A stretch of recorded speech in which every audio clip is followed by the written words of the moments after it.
जीवन दर्शन चैनल में आपका स्वागत है। राधे राधे दोस्तों, नमस्कार दोस्तों। आज का विषय है कथावाचक प्रदीप मिश्रा को राधा रानी पर अधूरा ज्ञान, सच्चाई जानिए। तो दोस्तों, इसे जानने के लिए आप मेरा पूरा वीडियो देखिए, मेरे चैनल को सब्सक्राइब करिए और नोटिफिकेशन के लिए बटन जरूर दबाइए। अब चलते हैं विषय की ओर। कथावाचक प्रदीप मिश्रा ने राधे रानी पर जो टिप्पणी की है वो बहुत ही निंदनीय है। इसकी जितना भी निंदा की जाए वो कम है, और सबसे बड़ी बात है कि वो तथ्यहीन है, गलत टिप्पणी है। अब मैं विषय की ओर चलता हूँ। कथावाचक प्रदीप शर्मा ने टिप्पणी की कि राधे रानी का विवाह श्री कृष्ण के साथ नहीं हुआ था, किसी अन्य के साथ हुआ था। ये बड़ा ही विवादित टिप्पणी है।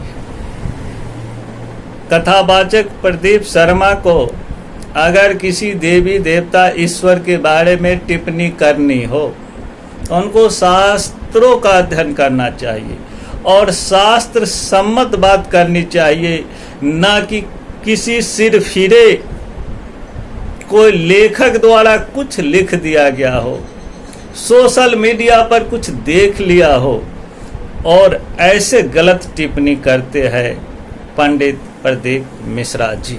अब मैं आपको प्रमाण देने जा रहा हूं कि राधे जी का विवाह श्री कृष्ण के साथ हुआ था। शास्त्रों के अनुसार ब्रह्म वैवर्त पुराण और गर्ग संहिता में वर्णन है कि ब्रह्मा जी ने वृंदावन के भांडीर वन में श्री राधा जी को श्री कृष्ण जी के साथ विधिवत विवाह करवाए थे। ये पुराण में वर्णन है, लेकिन प्रदीप शर्मा को पुराण का ज्ञान कहाँ है। वो तो किसी सिर फिरे लेखक कुछ लिख दिया, बस बोलना शुरू कर दिया। दूसरी बात, राधा रानी और कृष्ण दोनों अवतार लेके आए हुए लीला करने के लिए। वो तो माता लक्ष्मी के अवतार ही है श्री राधा जी। उनकी और कृष्ण जी की विवाह की चर्चा क्या है? वो तो पहले से ही एक दूसरे के जुगल चोरी है। गोलोक धाम में राधा जी पहले से ही रहते हैं, आज भी राधा जी गोलोक में है। अब चलिए, पंडित प्रदीप शर्मा का दिमाग में इतना भी नहीं आया कि राधे कृष्ण मंत्र का जाप शुरू से ही हम लोग करते हैं, जैसे सीताराम,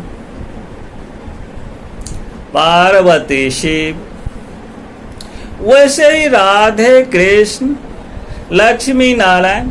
कृष्ण के साथ तो किसी अन्य का नाम है ही नहीं। क्या है? जाप राधे कृष्ण, जो मोक्ष मंत्र है। लेकिन प्रदीप शर्मा के दिमाग में ये आवे कहाँ? अच्छा चीज सोचे तभी तो उनको आवे कि कृष्ण के साथ राधा जी के अलावा किसी का नाम जुड़ा ही नहीं है। अब आगे बात करते हैं दूसरी टिप्पणी पर। पंडित प्रदीप शर्मा ने कहा राधा जी बरसाने की रहने वाली नहीं थी, रावल के रहने वाली थी। उनका जन्म रावल गांव में हुआ था। तो सबसे पहले तो आप ये जान लीजिए कि राधे जी का जन्म नहीं हुआ था, वो प्रकट हुई थी। किसी भी ईश्वर का अवतार होता है तो जन्म नहीं होता है, प्रकट होता है। कुछ विद्वानों का मत है कि बरसाने में ही प्रकट हुई थी। कुछ विद्वान कहते हैं कि रावल में प्रकट हुई और बरसाने में पली बढ़ी। तो बरसाने जगह का मत तो राधा जी के साथ दोनों मतों के आधार पर है। रही बात रावलगांव और बरसाने, तो गोकुल कस्बे के ही तो जगह है ना, जो वृषभान जी के ही जगह थे। तो अगर रावल गांव में जन्म हो गया, प्रकट हो गई, बिरसबार और बरसाने में जाके पली बढ़ी, तो इसमें बरसाने पे टिप्पणी करने का क्या मतलब होता है? ये कहना चाहते हैं कि बरसाने तीर्थ स्थल नहीं है। ये प्रदीप शर्मा के मानसिक दिवालियापन का सबूत है। अब हम आगे बात करते हैं प्रदीप शर्मा की, प्रदीप मिश्रा की, कथावाचक प्रदीप मिश्रा की। तो प्रदीप मिश्रा जी संत नहीं है, ये मैं दावे के साथ कहता हूं। शास्त्रों के ज्ञाता नहीं है, केवल कथावाचक है। संत क्यों नहीं है? संत का तो समदर्शी स्वभाव होता है। संत तो इंसान, जानवर, कीड़े मकोड़े में भेद नहीं करता है। और प्रदीप मिश्रा जी तो देवता के रूप में भेद करता है। तो इस संत के लक्षण नहीं है, स्पष्ट है वो संत के दायरे में नहीं आ सकते। शास्त्रों के जानकार भी नहीं है। अगर शास्त्रों के जानकार होते तो ऐसी उटपटांग टिप्पणी राधा जी पर और कृष्ण जी पे नहीं करते। तीसरी बात, वो ईश्वर के भी जानकार नहीं है, क्योंकि हमारे वेद में कहा गया ईश्वर एक रूप अनेका एकं सत्य विप्रा बहुता वदन्ति। ये ऋग्वेद की पक्ति है भैया, कि ईश्वर एक है, रूप अनेक है, एक ही सत्य है। उसी को जो विद्वान लोग हैं अलग अलग नामों से पुकारते हैं, उसे ईश्वर का भी ज्ञान नहीं है। और जिनकी कथा सुनाते हैं भगवान शिव की, भोलेनाथ की, उनका भी ज्ञान उनको नहीं है। प्रदीप मिश्रा को मैं प्रमाणित करता हूँ। हमारे देवों के देव महादेव भोला बाबा क्या कहते हैं राधा रानी के संबंध में?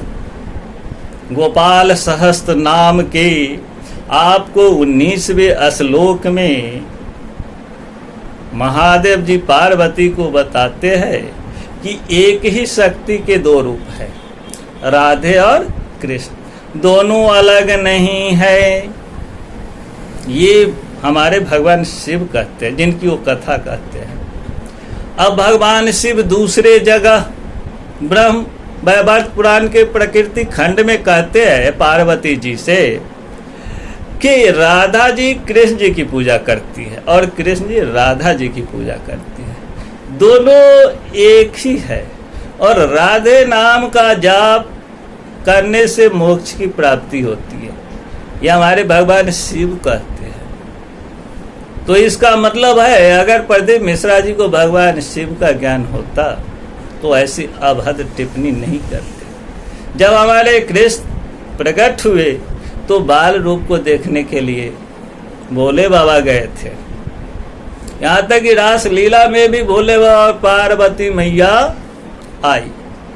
ये ज्ञान नहीं है प्रदीप मिश्रा को कि हमारे भोले बाबा कृष्ण जी को, राधा जी को किस दृष्टि से देखते हैं, कितना सम्मान देते हैं। उनके पिछले अवतार राम और शिव में क्या संबंध है? भगवान राम कहते हैं कि मेरा ईश्वर शिव है और भगवान शिव कहते हैं कि मेरा ईश्वर राम है। लेकिन प्रदीप शर्मा को आज कृष्ण और राधा पर अपमानजनक टिप्पणी कर रहे हैं। तो इसका अर्थ है कि वो भगवान शिव के भी जानकार नहीं है, शास्त्रों के भी जानकार नहीं है। क्यों? सभी शास्त्रों के रचयिता तो एक ही है ना, चारों वेद, 112 उपनिषद, 18 पुराण, महाभारत, गीता किसने लिखा? महर्षि वेद व्यास ने। उन्होंने ही हमें शिव का, ब्रह्मा का, विष्णु का, दुर्गा का, राम का, कृष्ण का ज्ञान दिया। वो क्या कहते हैं?